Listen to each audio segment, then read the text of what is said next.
For 2026, what we're going to see is an effort by Republicans to, again, using more sophisticated methods to try to disenfranchise voters both before Election Day and after Election Day. And that's why the Department of Justice is right now suing 18 blue states for access to their full voter files.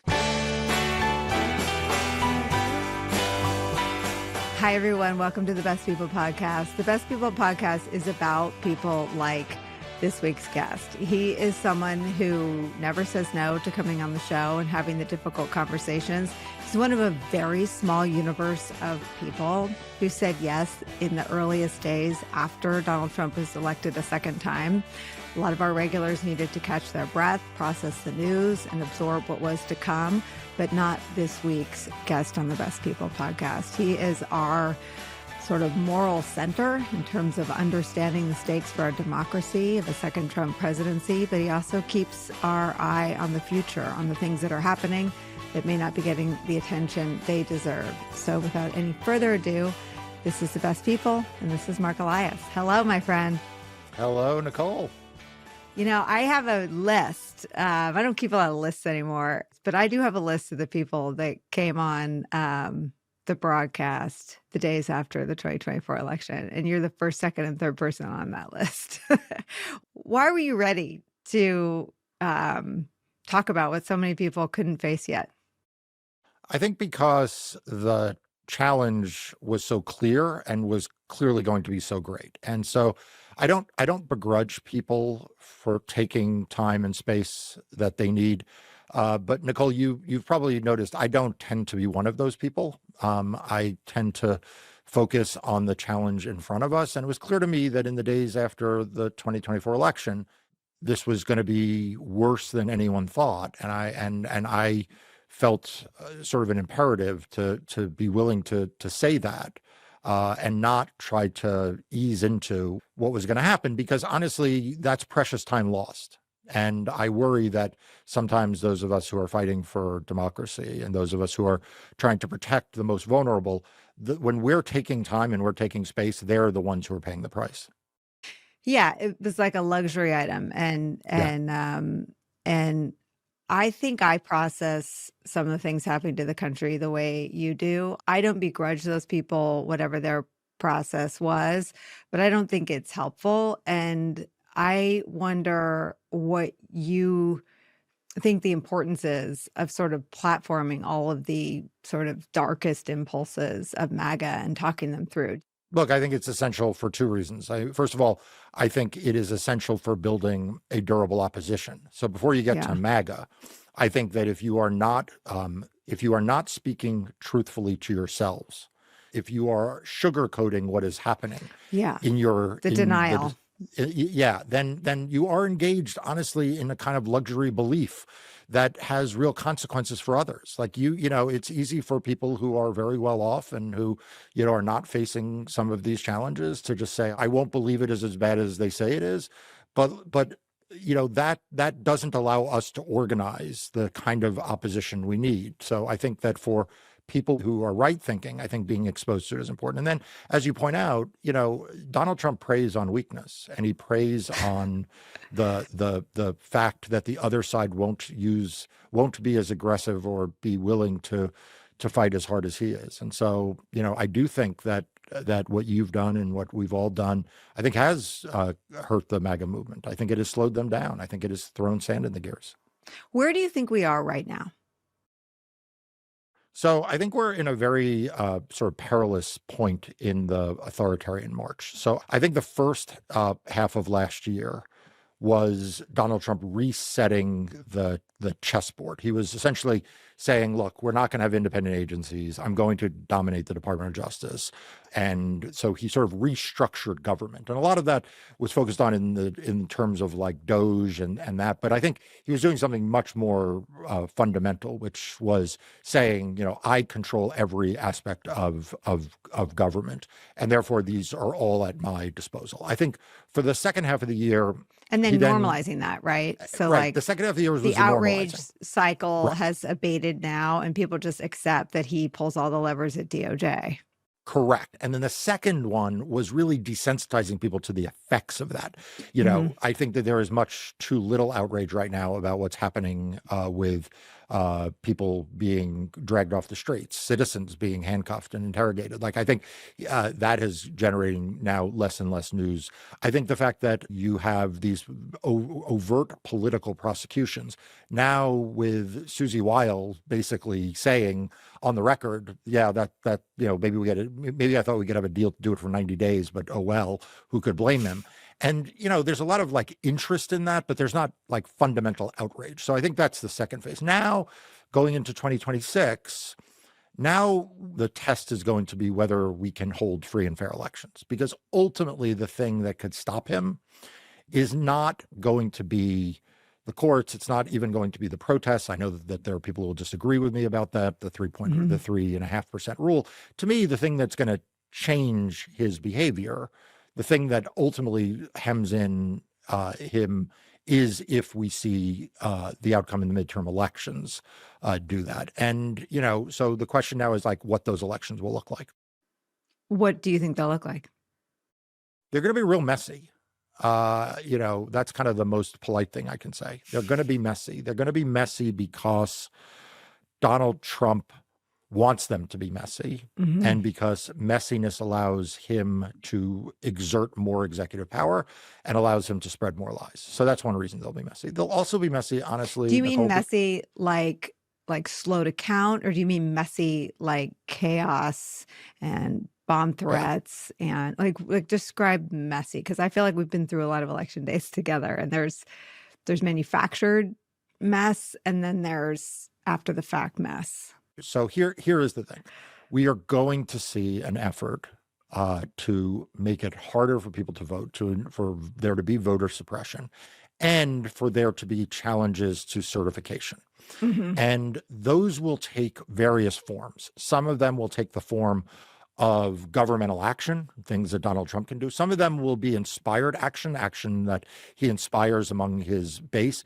Some of them may be totally independent. I mean, you mentioned one, bomb threats. We have now had two successive elections, one in 2024 and one in 2025, which saw widespread bomb threats being called in. So you have Donald Trump putting this pressure on the system. You have him inspiring, the former January 6ers and the election deniers, all them, to put pressure on this system. And then you have foreign actors putting pressure on the system. But all of that is taking place against a backdrop in which the Department of Justice itself is collecting a massive database on voters, and itself is getting involved in ways that we've never seen before. So I saw your call on employees at the Department of Justice to really do a gut check about their role in that. If all of a sudden the RNC was suing your state for access to your social security number, your date of birth, your address, all the stuff we went through, that would cause a stir. But by having the Department of Justice do it, by having the patina of career DOJ officials, bullshit. First of all, if you're a DOJ right now and you're involved in these cases, I don't give a crap when you started. I don't care whether you were hired by Pam Bondi herself or you were Merrick Garland's favorite prosecutor. If you're working for this Department of Justice and you're collecting these records, you're on the bad guy side. Will you talk about that here? That hasn't gotten enough attention. Yeah, I'm glad you mentioned this, because I thought it might actually be the moment I don't get invited back on MS Now. Because that would never happen. Why? Because if you remember the first time I sort of waded into this waters, and then I've waded in since then, as you say, more broadly. But the first time I waded in this waters was actually live on your show. If you remember, James Comey got indicted, and I was there for the full 2 hours. And at one point, there was kind of a discussion that involved a couple of things. One was what we can learn from the fact that there were no career prosecutors on the indictment, that Lindsay Halligan had handled it herself. Right. And the second was a number of your guests referring to the fact that this is not how the Department of Justice does things. And so I had this kind of spirited back and forth with one of your contributors. I remember this, but I mean, I think this was so important because this is why everyone at that table is so important. They are speaking about the institutional muscle memory, if you will. And I think your role is to tell us how far we are from that. I remember that conversation because they were saying what's supposed to happen and what's normal. And I think you were like, guys, we're like 10 time zones from normal. Correct. That is almost verbatim what I said. Yeah. And so I get frustrated because there is this sense where, like, okay, we know this is abnormal because there are no career prosecutors in the room at the indictment, and Lindsay Halligan is incompetent. And my point is like, no, we actually knew this was abnormal because Donald Trump sent a text message to Pam Bondi telling her to do this. And I'm not going to outsource my sense of whether this is right or wrong on whether they got some person who's been at the Department of Justice for a decade to be in the room. Like that isn't the arbiter Let's go of there. normalness. I mean, because I think that I mean, I also think that our relationship on television together is sort of the story of our country's march toward authoritarianism. I think you started coming on frequently right after the 2020 election. Do I have that right? Yeah, that's correct. So Joe Biden wins. Yep. And there's all this bullshit coming from the White House. And everyone is like zombie-esque. You know, Mitch McConnell's like, let Trump cry it out. Kevin McCarthy's like, oh, he's just sad because he lost. And you kind of see these forces swarming toward the dates on the calendar. No one even thinks Trump knows what the dates are on the calendar. His ignorance and his malevolence and his ability to absolutely steer the ship of the GOP toward the most anti-democratic public act in our country's history on January 6, 2021, all happens in slow motion. And I remember you start coming on talking about what's happening in Georgia and what they're trying to do in Pennsylvania and what's happening in Detroit. And so we, and you're fighting and winning all these lawsuits, but this gathering storm of what he's trying to do is still, it felt like, in your view, is happening in slow motion, but in public, and no one seems aware of it. Will you just take me back? Because it feels like everything we're girding for in 26 has its roots in what went wrong on Trump's side in 2020. That's absolutely right. And look, I think one of the reasons why you and I so oftentimes agree is because we actually both come from a more political and campaign background. And so you've seen these patterns. And so you mentioned like 2020 and what it says to 2026. Like when you do a lot of elections, you start to see these things. You think in the cycle, right? You think in a 2-year cycle. That's right. Exactly right. Right. And so you've probably never gotten out of that. So we our brains are damaged. So like studying them when we're dead. Correct. Exactly. So look, I think that what I saw happening in the run up to 2020 and in the immediate aftermath of 2020 was a strategy that Republicans had used a lighter version of in the past. Remember, I had represented Al Franken in a recount. I had represented Bill Nelson in Florida in a recount. I had represented Harry Reid in a recount. Like I had done a lot of statewide recounts before. And so you see these patterns. And one of them that Republicans had been sort of toying with for a long period of time was the idea that you could remove votes. So what's interesting about that is if you go back, and I don't want to relitigate 2000 because I wasn't involved in it, but both sides were trying to add votes. And that's normally what you would say. Like fundamentally, sure, you may say they shouldn't be able to add this vote, and you might say they should add this vote instead. But like neither side was fundamentally trying to subtract votes. And what Republicans had... I was involved in that. And I remember the military ballots were being championed by I think, the Bush Cheney side. And the people who had not understood the butterfly ballot were votes being scrutinized by the Gore Lieberman campaign. Doesn't that seem like ancient history? It does. But you're right. It was all about putting votes back in to the column. And what was clear going into the 2020 election, like before Election Day, is that Republican lawyers had been floating this idea that they put under the umbrella of vote dilution, which is kind of a misnomer, but this idea that they should be able to remove votes, that votes that had been counted should be uncounted. And this struck me as a preposterous notion then. It strikes me as a preposterous notion now. But what's different is back then they had incompetent lawyers who had no facts and really had not thought this through particularly well. And so they filed a bunch of lawsuits and lost. But it was clear to me that that was going to escalate, not de-escalate, as they went further and further along. So they started with this in Pennsylvania with, some mail-in ballots. And then by the time you get to the end of December, you've got the state of Texas trying to go to the U.S. Supreme Court to kick out all of the mail-in ballots in 4 states. So you go from this like smaller thing to something bigger and bigger and bigger. And that's what we saw. And so as we sit here today, looking at 2026, what has happened in the intervening years is that the Republicans have put a lot of energy, both in their sort of jurisprudential underpinning of this, but also in their data collection around this. And they are much more capable at making these arguments than they were. And so I'd point you to the state Supreme Court race that was in 2024 in North Carolina, where Allison Riggs won the election by like 700 votes. And then goes into the post-election, and like any normal recount lawyer, Ben Ginsburg on the Republican side, me on the Democratic side, like any normal lawyer would be like, okay, Republican, you're only down 700 votes. There's like millions of ballots. For sure, you could find 701 or 702 military ballots or whatever it is, like some category that you think should have been counted that wasn't. And instead, they aim to disenfranchise voters and uncount their ballots. And so to me, the fact that the RNC was involved in that and they put so much energy in a state Supreme Court race to do this legal theory suggests to me where they're going. And so for 2026, what we're going to see is an effort by Republicans to, again, using more sophisticated methods to try to disenfranchise voters both before Election Day and after Election Day. And that's why the Department of Justice is right now suing 18 blue states for access to their full voter files. This is so scary to a lot of people. And I also want to spend time today on your very fair and I think motivating critiques about the media. But this is where I feel like everyone gets freaked out and they just go, oh my God, next question, or we're going to break. But let me kind of push in here.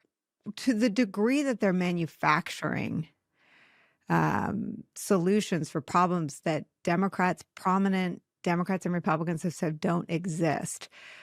Talk about what that does to a system that is largely devoid of fraud, except on their own side. Yeah. So what it forces them to do is lie about fraud, lie about elections, and also simultaneously to manufacture fraud out of things that are not fraud. And it is that second that I want to just focus your attention on for a moment. Because, one of the laws that we were successful in blocking in court last year, we actually blocked it in 2 states, is a law that says that if you are registered to vote in more than one county or more than one state, you have committed a crime. So what I want everyone to imagine is when you last moved, did you call your local registrar to unregister yourself to vote? And the answer is no, right? So these were not making crimes out of people voting in 2 places because people don't do that. This was literally saying if you move from one house to another house and you didn't deregister from the first house, you have committed a crime when you register at the second house, okay? And that is not a crime and it is not fraud, and the judges agreed and blocked this law. And what about, it seems targeted at young people too, who may have registered when they turned 18, but then gone off to college. Yes, right? You put your finger on. Yes, that's who it was motivated by, and that's also who they anticipated enforcing against. Right? They were not doing this with the rancher who moved, addresses, moved ranches, yeah. Right, but this is the thing. They've just created a category of fraud out of something that is actually not fraudulent, and that is why this data collection by the Department of Justice is so dangerous. And so, Nicole, I'm going to tell you a statistic that actually I haven't shared anywhere else. Right now, the Department of Justice, this is public data. Right now, the Department of Justice has filed in this year under Harmeet Dillon and Pam Bondi has filed 21 lawsuits, voting lawsuits. All 21 are to gain access to voting records. What do they want to do with them? Well, this is the thing, right? Any effort to uncount ballots, any effort to make false fraud, the first thing you need is a data set of voters and what they have done. And of course, most of this data includes partisan data, right? Whether you're registered as a Democrat or Republican. And so think about it. If you had a list, this is something the RNC has, but they don't have every piece of data. The parties don't get full voter file. They get a lot of information, but they don't get people's social security numbers. They don't get people's specimen signatures. But if you had a voter file with where every voter is a Democrat or Republican, you knew who was black and who was white and who was male and who was female, and you knew where they lived and you knew where they moved from and you knew where they were registered across states, you could then create a set of voters that you want to say committed fraud. And then you have Donald Trump go tweet, this is a fraud. Maybe you have him issue an executive order decreeing that whatever this thing is illegal. And your lawyers file solemn lawsuits. And that is why they need this data, because if you don't have the data, you can't know exactly. You can do it in gross, but you can't know exactly what to target. And what recourse, I mean, the voter file, right, is like the most valued thing that the parties possess. And there's a whole process by which campaigns wait for that data. I don't know if this is still the case. I haven't been on a campaign in a while. But when the government removes all pretense of following the Hatch Act and all pretense of not being involved in the Department of Justice, what is to prevent all of Trump's political actors? I guess your point is nothing. Nothing protects the American people's personal data. It'll now all be in the hands of his political people. Correct. And no administration has ever tried to do what they're doing here with this data. And if do you think people don't understand that, or where's the DNC? Where are the Democrats? Where are the Republicans who know that's wrong? So I think that there are people who sort of understand it, but they don't know what to do about it. Mm-hmm. And, but I would submit the reason why we have mid-cycle redistricting the way we do in 2025 is also because of data. Like, it's the same thing. Mm-hmm. It is the ability based on computing power, AI, and big data that allows a level of targeting that just didn't exist before. One of the things that I think brought us or aligned us is after 2020 and after January 6th and after Joe Biden was sworn in, I think you could have launched a good argument for voting rights to be the first thing that President Joe Biden pushed for. I also think that eliminating the filibuster to save voting rights in America, when you saw 48 states pushing voter suppression laws predicated on this lie about fraud. I mean, that's why I wanted to start with the absence of fraud in our country and in our elections. I think that when you look at who's in the White House now, it's a waste of time to go back and sort of relitigate what was done when. But do you think that voting rights legislation will ever happen? So, look, I do think this was something that you and I agreed on. I did everything I could to try to elevate this issue as the top line issue for the Biden administration, and frankly, for the top line issue for the Garland Department of Justice. Why didn't they see that? So this is a great question, and maybe you have a better answer than I do, because the president seemed to get it. Like the president and the vice president. Yeah, I was about to say, the president would give speeches on this, and the vice president definitely gets it. I know that because I know her pretty well. And honestly, what's interesting is the political people around him, they seem to want to campaign in 2024 on it. So like the question is, if they all got that this was an existential threat and they all understood that we needed this legislation, why did it slip down? And I've never worked in government, so I actually don't have as much a sense as you do or others do about how these things get prioritized. But it felt to me like presidents get like one shot or a couple of shots at something really big in their first term, and then they don't get a lot of shots after that for really big things. And so I had hoped that that voting rights would be the thing, but it obviously wasn't, and then it didn't pass. And I'm not sure when that shot comes again. Yeah. And I think when you see everything downstream from that decision, it's a lot easier to be critical of it. I'm sure there were people making good salient arguments about infrastructure and the other stuff that President Biden did, and which were also very politically powerful. But if you put your democracy glasses on, this was existential. And I think we're living with the consequences. Do you go back and do any sort of sliding doors, if this then that, or are you just sort of completely focused on pressing forward and fortifying and protecting everything that is still sort of solid and functional in our democracy? So honestly, yeah, I think it's one of my strengths as someone who works on campaigns is I almost never reflect back on past campaigns. I think I've been a successful campaign lawyer and litigator because, when Citizens United came down, I created super PACs. Like, I wasn't like, and that will make me unpopular in some quarters. When Right, but Donald if the Trump, rules change, you have to win. And yeah, so when if you Donald want to Trump win, announced, yeah. yeah, when Donald Trump said he wanted Texas to do 5 seats, remember I came on the air and I said Democrats should do 30 seats, including Yep. 9 in California. What? So like, I have the same brain chip where it's like, well, these are the rules. I didn't make them and I'm not Right. for them. But if these are the rules, we got to win. Right. And so the result is I don't go back to like think about like what would have happened in Yeah. 2024 if this had been different or that. I try to learn from like mistakes I've made or things that I look at the Republicans and I'm like, wow, that was really smart. We should learn from that. But like, Like what? What have the Republicans done that's really smart? I think that the Republicans have done 2 things that have been really smart. The first is they have committed to a long-term jurisprudence that is now paying dividends, and I don't think that exists on the left. Like, it just doesn't. Why not? I don't know, but like the fact is, I just argued a case in the Supreme Court, like literally last week. Over the past 50 years, this court has had opportunity to review many campaign finance laws, and it has appropriately treated many of them skeptically. But it has never wavered on one foundational pillar. Congress may limit contributions to candidates. This is a limit on party spending that was first challenged by the Republicans in a Senate race that took place when Tim Wirth ran, I think in 1986. It was either 1986 or 1988. It was before I was a lawyer, before I'd gone to law school. So like this is all before my time. And this went to the Supreme Court in the mid-90s. And then it went to the Supreme Court again in 2001. Like the Republicans have been litigating to try to strike down this limit literally for longer than I've been a lawyer. So now people look at this case and they're like, well, the Supreme Court's going to strike down this limit. And Mark, you argued this case, but you're probably going to lose.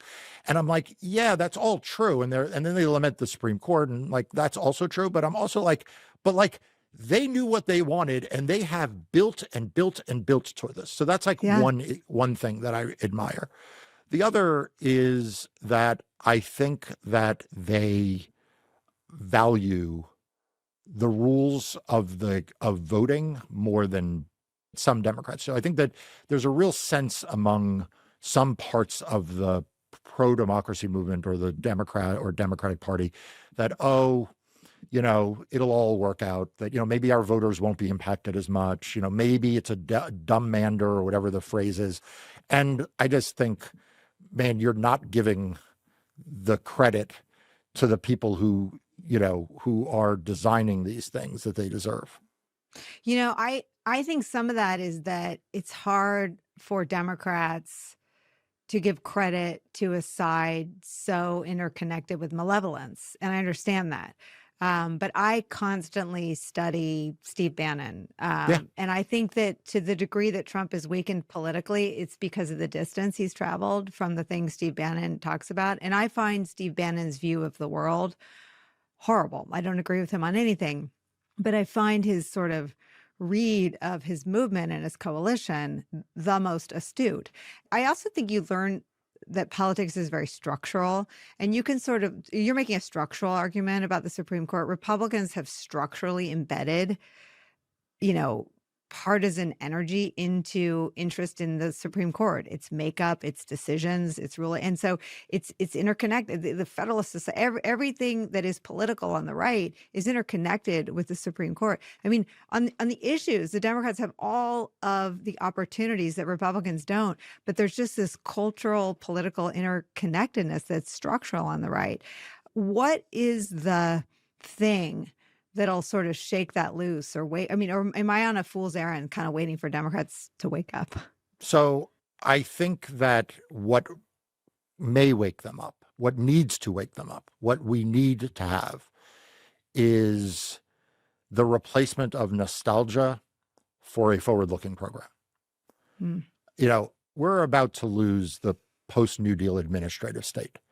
The Supreme Court is almost certainly going to rule against slaughter in the FTC case, which will essentially end independent agencies, that presidents can replace anyone and anyone, and there is no such thing as independent without cause. agencies. Yeah. Okay. And like the question is, when that happens, do Democrats say, if you put us back in power, we will try to reconstruct this? Or do Democrats say, okay, that was a phase of American history. That was an era of American history. And now we need a theory of government. We need an approach to moving forward that accepts that reality and moves forward. That's why I use Citizens United as an example.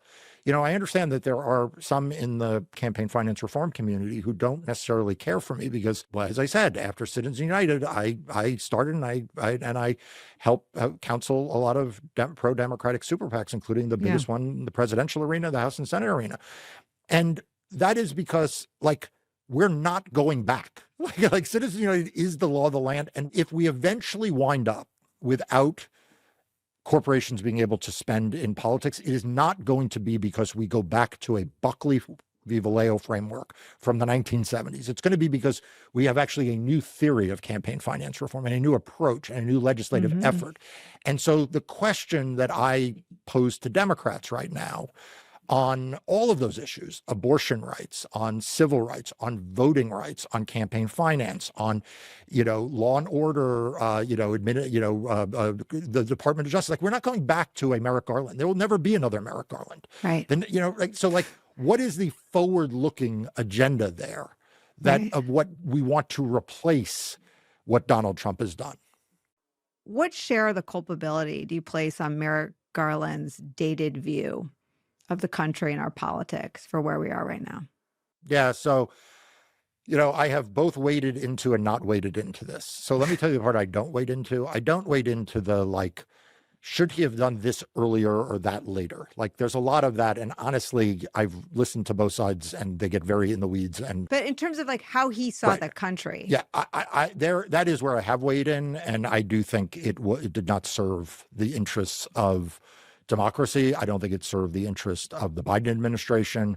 And I've written about his farewell address. Like, in his farewell address, he literally says, the most important thing are norms. And I'm thinking, okay, no, that is definitely not the most important thing. And this is actually a symptom of what has been wrong for the last 4 years. And so I was critical of him at the time. I'm critical of him now, because the elevation of norms above the substantive impact that it has on democracy is a mistake.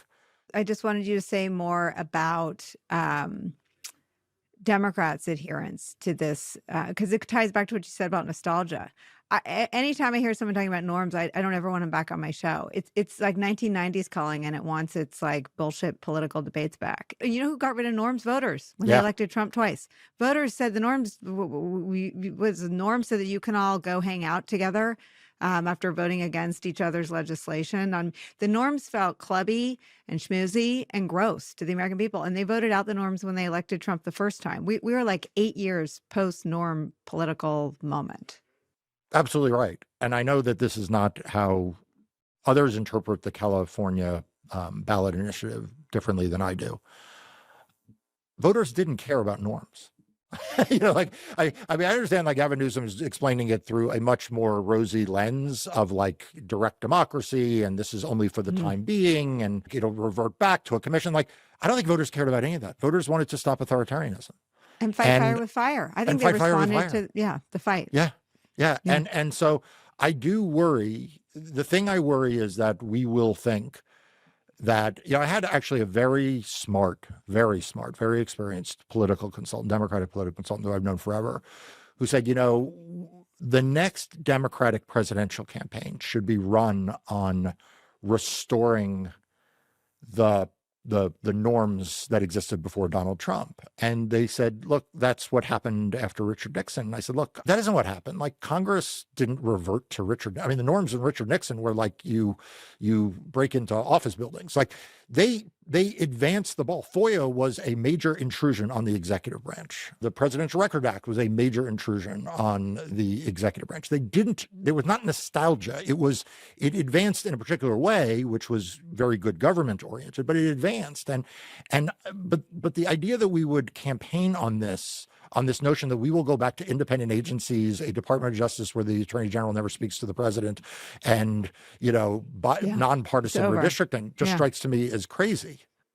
Yeah, I mean, I actually think that the next winning message, whether it's a Democrat or an anti-Trump Republican, is going to be about the people. It's going to be some version of populism. It's going to be about I think term limits has to be part of the conversation. I think building a wall and abandoning and outlawing internal enforcement, which everybody hates. I mean, and having a humane asylum process. I mean, there are ideas that Trump has abandoned on immigration that are popular among a vast majority of Americans. And he's destroyed, as you said, the administration. It's not about rebuilding things he destroyed, because the reason I think people didn't take to the streets when USAID was demolished, gutting anyone worked in politics, knowing that those were programs that helped the world's most vulnerable, is that people feel so detached from the government. They didn't know what they did. And so it's going to be something that people help shape or feel like they have a hand in or feel like they can control. And I agree with you, this idea of restoring norms, like maybe if he'd only served once, but Trump will have been there twice over a period of 12 years. There will be a whole generation of people that don't even remember what the norms were. One of the norms, though, was about not prosecuting your political enemies. And you came on my show the day that Trump name-checked you at the Department of Justice. They spied on my campaign, launched one hoax and disinformation operation after another, raided my home, Mar-a-Lago, and did everything within their power to prevent me from becoming the president of the United States.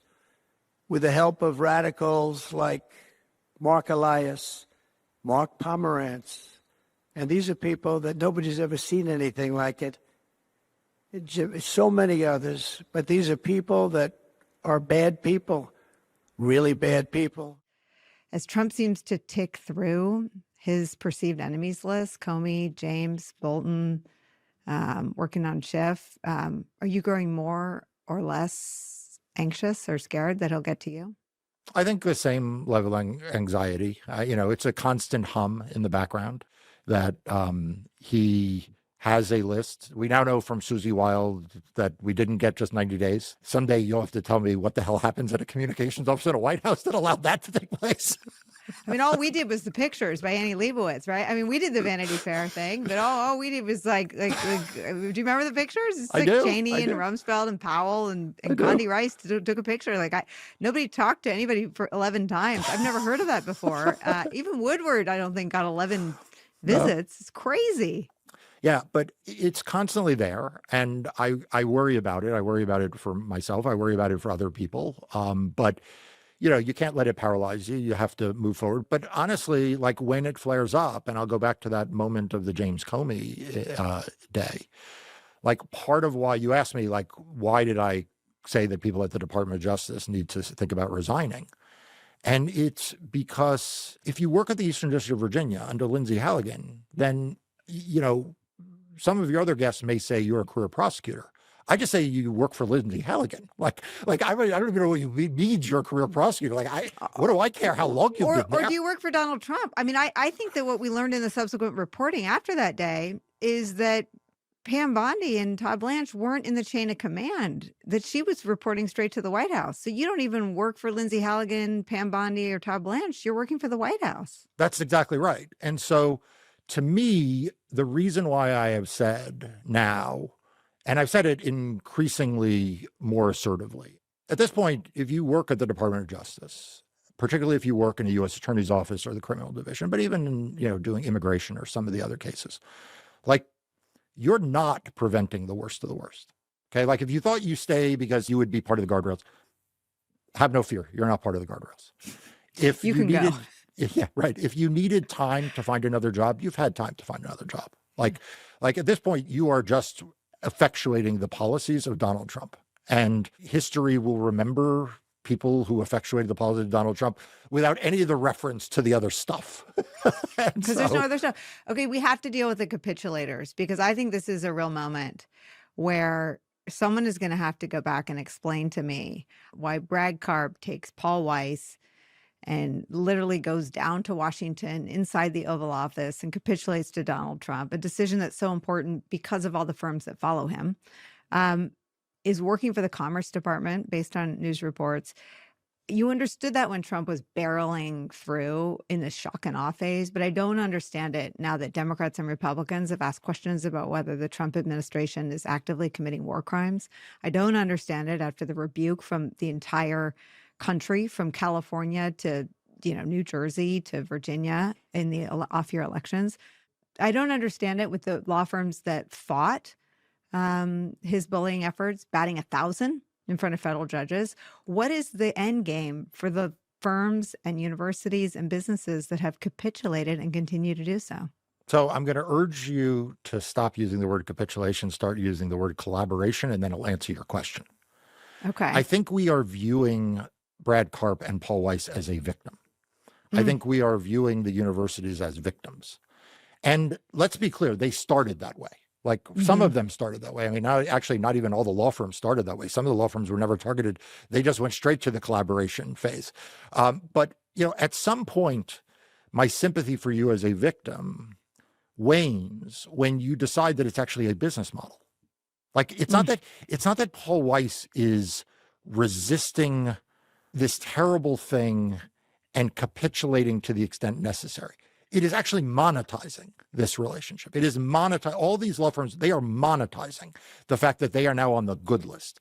And that's the reason why I have such contempt for Weiss. And it's why I did, frankly, from the get-go, because it was very clear to me that Paul Weiss was not saying, we need to do this thing because everybody else will, and we don't want to be the only one who didn't. What they were saying is we need to do this thing so that we too can market to our clients this thing, which is being on the inside with Donald Trump. And maybe it didn't start that way, but he has been happy to build a business around that. And that is, by the way, true about a lot of the tech companies. They are in business with the Trump. Why, though? Why? Because this will end. And you don't have to be a campaign hand to know that however much you love the political moment or hate the political moment, it ends. It always ends. That's the real question, is why do they think that this is in their long-term interest? I mean, I think if you're Paramount, you wanted to buy Warner Brothers. If you are Jeff Bezos, you want to get government contracts to shoot off rockets, and you want Amazon presumably to have whatever negotiations with the Postal Service.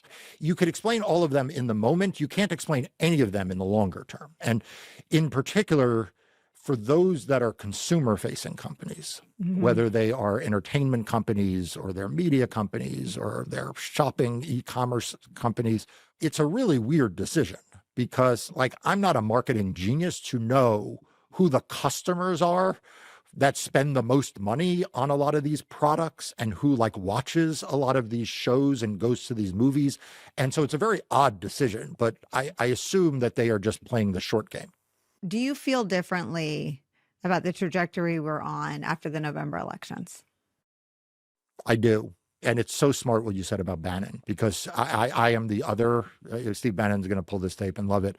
I am the other Steve Bannon listener. I don't listen to his show daily, but I track what he's saying. I'm a student of where he's tracking. Yeah. It is so clear that Donald Trump has lost. I don't want to say he's lost his base because that's not true, but he has lost the thread. You know what I mean? He's lost the tautness, right? Like the power was not just his coalition liked him. It was the tightness with which they tracked with him. Every tweet, roiled them. But I think he's lost all that tautness in the bond. Yeah. And so I think that is, if you want to understand, you can explain New York, New Jersey, Virginia by saying, okay, it's just higher turnout among Democratic cohorts and the MAGA base doesn't turn out when Donald Trump's on the ballot. You really can't explain the closeness of the Tennessee House race or the Georgia election results or some of the others. This was, as you say, there's a dissatisfaction between the Republican MAGA supporters and what is going on. And, like you said, I think Bannon is actually the one who gets it the most. And it surprises me that the people in the White House don't, because I'm glad. I like, the only thing that makes me nervous about this conversation is I hope no one in the White House hears it, because I don't want them to bring Bannon in and start listening to him. I actually think it's too late. And I Yeah. think their problems are structural. I think Joe Rogan may have gotten too close to this because he hasn't repeated it. But there were people in the MAGA coalition who thought mass deportations were a good idea. And then they saw them targeting people with jobs. That's why you go to the landscaper. That's why you go into the preschool. That's why you go into the kitchens. I mean, the whole promise has been an absolute reversal from what he campaigned on. Absolutely. And I also think, and I think this is JD Vance's doing, there's a weirdness, like just an absolute weirdness. I know this was Tim Walz's thing, but like there's just a weirdness to what They're has so been weird. of what this White House has become. I mean, it's just, there's like now debates between like the Nick Fuentes and the Candace Owens and the, I can't you know, even track it. There are people quitting like conservative think tanks Yeah. over something Tucker did with Nick Fuentes. And I'm like, do I have to pay attention to this to cover politics? And I think I do. you do, because like honestly, there's like a Vance part of this movement that I Yeah. think the MAGA people who are like, look, I just wanted higher paying jobs, lower prices, and like, whatever else, like they think this is weird. And Bannon, for all of his craziness and like his worldview, which I don't agree with on anything, there is a more down to earth nature to his, even when he has the election deniers who are batshit crazy and he is batshit crazy. It does, like the JD Vance stuff just presents as weird and crazy. Yeah. It's not really appealing to anybody. I want to ask you in our remaining moments, what fills you up? Like, what do you look at when you wake up, and what sort of inspires you to keep fighting? So I think that what inspires me for keep fighting is two things. The first is not particularly inspiring. It is just, we have this existential threat. I have tools available to me to fight it. And so I'm going to fight it. I cannot overemphasize how much I was influenced in my young years, by meeting so many Holocaust survivors. And these are folks who had been in the camps in their 20s and 30s. And like, they survived because they had to survive. And I've told this story to people before. There was a guy who came in who was not a Holocaust survivor. He was a Nazi prisoner of war. He was an American citizen. He Jewish, 18, 19, from New York, went, fought in the army, enlisted, got captured by the Nazis. He winds up in a POW camp, and they separate the Jews from the non-Jews. And he and the other Jewish prisoners of war are on a work detail dealing with agricultural products. And he told us that he and the other Jewish prisoners of war got this idea that they would go to the perimeter of the camp and get little pieces of barbed wire. And when the produce would come in, they would poke holes in it so that it would rot. And I remember him saying particularly that the hardest ones were the potatoes, because the potatoes are hard. And they would poke holes in the potatoes, hoping that the produce would rot and then the Nazi war effort would starve. And so I always think about this image of this 18-year-old who's literally a Jewish prisoner of war in a Nazi prisoner of war camp, who thinks that if he gets little pieces of barbed wire and repeatedly for 8 hours a day, however long the work was, presses it with his bare fingers in and out of potatoes for hours on end, and thinking that by doing that, the Nazi troops will starve and therefore the Americans will win. I mean, I think about that. Like, if he can do that, I can poke holes in the potatoes, like, in my life, in the things I can do. So honestly, it's not really inspiration. It's not like fills me up with warmth. It's just like, I'm doing the thing I can do. The whole thing. I mean, it's the model for defeating moments like this is that it's not that anyone comes in a cape, right? It's that all of us do our part. Right. And it might not feel impactful. And I feel like I'm spitting into the ocean most days, but the cumulative impact, right? We've now been having these conversations for, I don't know, years. When the voters weigh in, I am heartened that they see what's happening, and I don't feel crazy. I feel like they see what we see. Yeah. And look, when people say to me that they've seen me on your show and that we have given them hope, or that they now understand the threats, like, I just feel like that's a win. You know what I mean? Like Yeah. that's a victory. And you know, I don't do a lot of television. Like people may think I do a lot of television because I do a lot of your show, but I really don't do that much other than your show because I do it because it is poking holes in the potatoes. And Yeah. that's what your show is about. Like your show is about giving people the information to understand what's going on and what they can do. Like when you and I are on your show talking about these things, I do feel like we're in that effort. Me too. Me too. I'm so glad to be in. I mean, it's such a maybe pre-Trump an unlikely alliance, but I do feel like we're allies in this fight, and I'm so happy to be in it with you. And thank you for all your time today. Well, thanks for having me.